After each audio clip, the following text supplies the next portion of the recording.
À Athènes, on me nomme Aphrodite. Pour les Babyloniens, je suis Ishtar. Au premier jour, cependant, je n'avais qu'un nom, Inanna. Je naquis au printemps, en la cité d'Our. À cette époque, le déluge était un souvenir encore vif dans les mémoires, si bien qu'il servait de repère chronologique. Aussi puis-je vous dire que je naquis 6 ans après le déluge, quand la terre avait retrouvé son intégrité, mais que les vivants pleuraient encore les défunts. Ce fut, à bien des égards, une naissance des plus ordinaires. Ma mère hurla, tempêta, puis m'expulsa entre ses cuisses ensanglantées sur des draps de lin. Elle me tint contre sa poitrine en pleurant.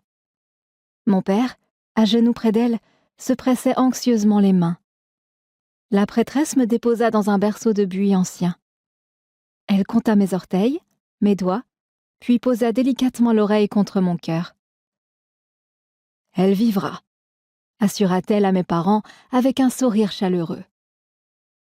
Ils ne purent se résoudre à lui rendre son sourire. Tout Anunnaki fussent-ils, divinité supérieure, ils avaient failli succomber à ce monde le jour où ils étaient descendus des cieux. Comment cet enfant de leur chair, si frêle, pourrait-elle survivre à la lumière aveuglante, à l'air suffocant de la terre? Pourtant, je survécus.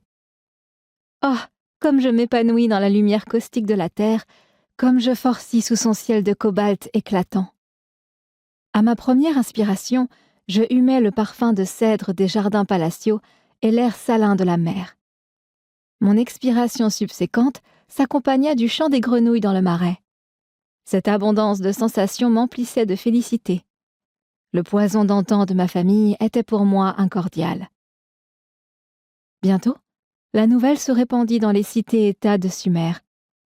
Une nouvelle déesse avait vu le jour, la 13e Anunnaki. Dans tous les temples, on battit tambour.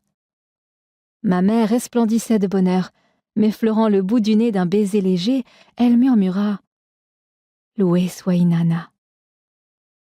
On envisageait de m'emmener au nord. Il fallait impérativement me montrer au roi des dieux. Toutefois, l'idée tracassait ma mère. 6 jours sur une barque, un tel déplacement ne convenait assurément pas à un nourrisson. Indifférente au débat, j'étirai mes jambes dans mon berceau, les yeux levés vers un carré de ciel d'un bleu pur.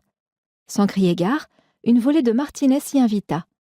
Je dus pousser une exclamation devant ce fabuleux spectacle, devant le mouvement qui animait soudain ce paysage monochrome. Ma mère, prenant mon ébahissement pour de la contrariété, me sortit aussitôt de mon berceau et me pressa contre son sein. Elle est trop jeune pour voyager.